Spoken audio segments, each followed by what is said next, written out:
Welcome to all the students of Shri Siddh Vidyapeeth school. तो बच्चों, पिछले क्लास में हम हिंदी का कक्षा छठी का चौथा पाठ चांद से थोड़ी सी गप्पें पाठ हम लोग पढ़े थे और उसका आनंद लिए थे। आज हम उसी पाठ का प्रश्न अभ्यास करेंगे। पहला प्रश्न, आप पहने हुए हैं कुल आकाश के माध्यम से लड़की कहना चाहती है कि चांद तारों से जड़ी कुछ चादर ओढ़ कर बैठा है। चांद की पोशाक चारों दिशाओं में फैली हुई है। तुम किसे सही मानते हो? तो ये जो लड़की ने चांद से जब बात कर रही थी, तब उसने चांद को बोला था कि आप पहने हुए हैं कुल आकाश। इस जो सेंटेंस है, इस वाक्य का क्या अर्थ है, यही आपको जानना है। और यहाँ पे दो वर्णन किए गए हैं, आपको इन्हीं दो से चुन के लिखना है कि कौन सा सही वर्णन है। तो चलिए इसका उत्तर देखते हैं। लड़की यह बताना चाहती है कि संपूर्ण आकाश तुम्हारे चारों ओर है। ऐसा लगता है जैसे ये संपूर्ण आकाश ही तुम्हारा वस्त्र है जिस पर सितारे जड़े हुए हैं। तो लड़की यही बताना चाहती थी कि ये पूरा आकाश चांद के वस्त्र जैसा लगता है, जैसे कि उसने कोई पोशाक पहनी हुई हो और उसमें क्या जड़े हुए हैं, छोटे छोटे सितारे उसमें जड़े हुए हैं।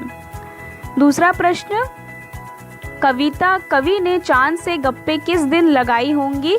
इस कविता में आई बातों की मदद से अनुमान लगाओ और उसका कारण भी बताओ।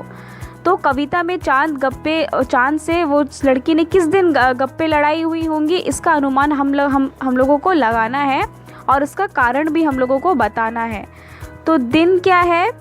पूर्णिमा। दिन कारण ऐसे लिखना है। तो पूर्णिमा का दिन था, उस दिन चांद पूरी थी, इसीलिए तब पूर्णिमा था, क्योंकि चांद गोल नज़र आता है और अष्टमी से पूर्णिमा के बीच चांद तिरछा भी नज़र आता है। प्रथमा से अष्टमी के बीच चांद बहुत पतला नज़र आता है। मेरे विचार से कवि ने चांद से अष्टमी से पूर्णिमा के बीच ही गप्पे लगाई होंगी। तो क्या पता चला, क्योंकि चांद उस दिन पूरा गोल था, फिर तिरछा भी था, इसीलिए तभी अष्टमी से पूर्णिमा के बीच ही होगी, क्योंकि चांद पूरी तरह से गोल नज़र आ रहा है। ठीक है। तीसरा प्रश्न क्या है? नई कविता में तुक या छंद के बदले बिंब का प्रयोग अधिक होता है। बिंब वह तस्वीर होती है जो शब्दों को पढ़ते समय हमारे मन में उभरती है। कई बार कुछ कवि शब्दों की ध्वनि की मदद से ऐसी तस्वीर बनाते हैं और कुछ कवि अक्षरों या शब्दों को इस तरह छापने पर बल देते हैं कि उनसे कई चित्र हमारे मन में बने।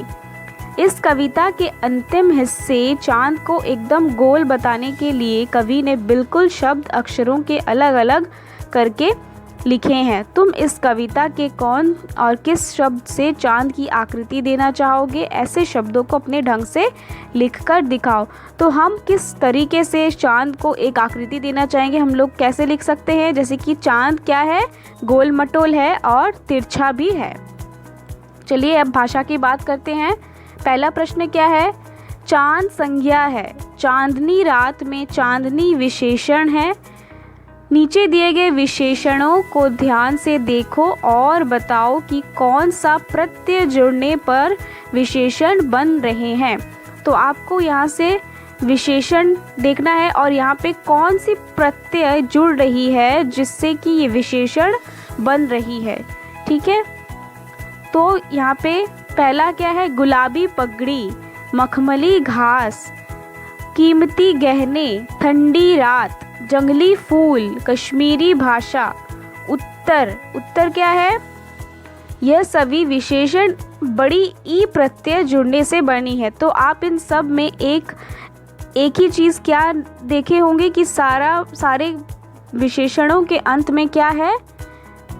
बड़ी ई लगी हुई है। तो इसी का मतलब क्या है कि ये बड़ी ई प्रत्यय से जुड़ने से बने हैं। जैसे कि गुलाबी पगड़ी, मखमली घास, कीमती गहने, ठंडी खीर। तो यहाँ पे ठंडी क्या है? विशेषण है और खीर क्या है? विशेष्य। यहाँ सारे जो विशेषणों को आप देख रहे हैं जैसे कि गुलाबी, मखमली, कीमती, ठंडी, जंगली और कश्मीरी, सब के अंत में प्रत्यय बड़ी ई है और इसी के साथ ये विशेषण जुड़ा हुआ है।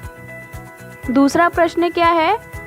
गोल मटोल, गोरा, चिट्टा कविता में आए इन शब्दों को जोड़ो में अंतर यह है कि चिट्टा का अर्थ सफ़ेद है और गोरा से मिलता जुलता है, जबकि मटोल अपने आप में कोई शब्द नहीं है। यह शब्द मोटा से बना है। ऐसे 4 शब्द युग्म सोचकर लिखो और उनका वाक्य में प्रयोग करो। तो आपको इसी तरीके से 4 शब्द लिखना है और उसको वाक्य में बनाना है। पहला शब्द क्या है? खाना वाना, चाय वाय। ये हम लोग जैसे ही अपने दिनचर्या में ये शब्द हम लोग बोलते रहते हैं, लेकिन जो दूसरा शब्द है उसका कोई अर्थ नहीं होता है, फिर भी हम लोग बोलते हैं। तो ऐसे ही आपको कुछ शब्द लिखने हैं, पानी वानी, मोल तोल, ठीक है। और इनको वाक्य में कैसे हम लोग बना सकते हैं? खाना वाना, खाना वाना तो अच्छा ही बना है, यहाँ चाय वाय का प्रबंध नहीं है, उसने मुझे पानी वानी भी नहीं पिलाया, दुकानदार से मोल तोल करके ही सौदा लेना है। तीसरा प्रश्न क्या है? बिल्कुल गोल, कविता में इसके 2 अर्थ हैं, गोल आकार का गायब होना। ऐसे 3 शब्द सोचकर लिखो, उनसे ऐसे वाक्य बनाओ जिनके 2-2 अर्थ निकले। जैसे कि यहाँ पे एक ही शब्द से 2-2 वाक्य बनाना है। पहला वाक्य पत्र का क्या है? पत्ता। पत्र मतलब एक चिट्ठी भी होती है, मतलब लेटर होता है, और पत्र मतलब पत्ता भी होता है, मतलब लीव्स भी होता है। तो पहला हम लोग क्या वाक्य बना सकते हैं पत्ता से? वसंत में वृक्षों से पत्र झरने लगते हैं। तो बसंत ऋतु में क्या होता है? पेड़ से पत्ते झरने लगते हैं। तो पत्र भी पत्ते का पर्यायवाची है, तो इसीलिए हम लोग ये कह सकते हैं। चिट्ठी, आज दादाजी का पत्र आया था। पत्र यानी लेटर आया था। अंबर यानी वस्त्र और आकाश। अंबर का अर्थ क्या होता है? वस्त्र मतलब पोशाक, ड्रेसेस, और आकाश भी होता है स्काई। विष्णु भगवान पीताम्बर धारण करते हैं। आग चांदनी रात में अंबर की शोभा निराली होती है। कनक या अर्थ क्या होता है? सोना या फिर धतूरा। यह हार कनक से बना है, मतलब सोना से बना है। धतूरा, कनक खाने से आदमी पागल हो जाता है। तो एक तरह का फल होता है धतूरा, उसको कनक भी बोला जाता है। चौथा प्रश्न क्या है? ताकि, जबकि, चूंकि, हालांकि कविता के जिन पंक्तियों में ये शब्द आए हैं उन्हें ध्यान से पढ़ो। ये शब्द 2 वाक्यों को जोड़ने का काम करता है। इन शब्दों को प्रयोग करते हुए 2-2 वाक्य बनाओ। तो आपको इन शब्दों का प्रयोग करके 2-2 वाक्य बनाना है। जैसे कि ताकि, आयुष मेहनत कर रहा है ताकि परीक्षा में प्रथम आ सके। तुम दवाई खा लो ताकि सुबह स्कूल जा सको। जबकि मदन ने राजेश की मदद की, जबकि दोनों में शत्रुता थी।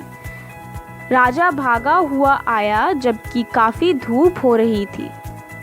चूंकि से क्या बना सकते हैं? चूंकि मैं बीमार हूँ इसीलिए काम पर नहीं जा सकता।